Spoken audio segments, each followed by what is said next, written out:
Rules Committee will come to order. Good afternoon. Today's hearing covers 3 items. The first I'll discuss is our emergency measure, the Continuing Appropriations and Border Security Enhancement Act. As members are aware, the United States faces many challenges today. The uncontrolled state of our southern border is certainly one of them. President Biden's self-inflicted border crisis continues to wreak havoc across the country. Another is the stark fiscal reality we face. Years of chronic overspending, particularly including the outrageous spending spree President Biden and congressional Democrats went on in 2021 and 22, has exacerbated an unsustainable trajectory. With a national debt of nearly $33 trillion, it's actually over $33 trillion now, our balance sheet needs to be addressed. The approaching deadline to pass funding bills to keep the government open and operating after September 30th, just 12 days from today, reiterates the work that needs to be done. Funding the government is core of our duties in Congress. The process is never easy, and in divided government, notably more difficult. Yet we must deliver on this priority and the other challenges before us if the United States is to continue to prosper now and into the future. To start, Congress can and must address the immediate problem before us. We have 2 weeks to avoid a shutdown. At the beginning of this Congress, House Republicans committed to the American people that we would change the way Washington does business on appropriations bills. No more would we be handed a 3,000-page appropriations bill the night before we would be voting on it.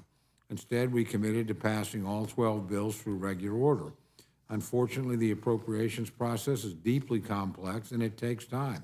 Sadly, we're running out of time to complete our work.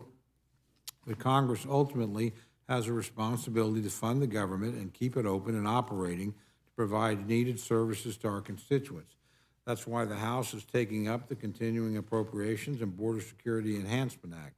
On the appropriations side, the bill will fund the government for another month to October 31st. That will give us additional time to work with our colleagues in the Senate who've yet to even pass one appropriations bill. But this bill also takes steps to address the other 2 challenges I mentioned. It sets an overall discretionary budget authority at $1.59 trillion in line with the Fiscal Responsibility Act, or FRA. It holds defense and veterans programs harmless, ensuring that we can both continue to defend the nation and care for those who've served. Other discretionary titles will see a reduction of 8% for the duration of the bill in compliance with the FRA. These fiscal reforms will help reduce the deficit and help offset the effects of President Biden and congressional Democrats' spending spree. The bill also includes border security measures to help gain operational control over the border and address the many serious security and humanitarian realities stemming from this crisis. Many of these measures build on the solutions House Republicans delivered as part of H.R. 2 earlier this year.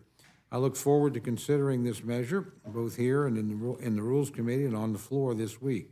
We owe it to our constituents to address the crises the nation is facing. The Continuing Appropriations and Border Security Enhancement Act is a major step toward doing so.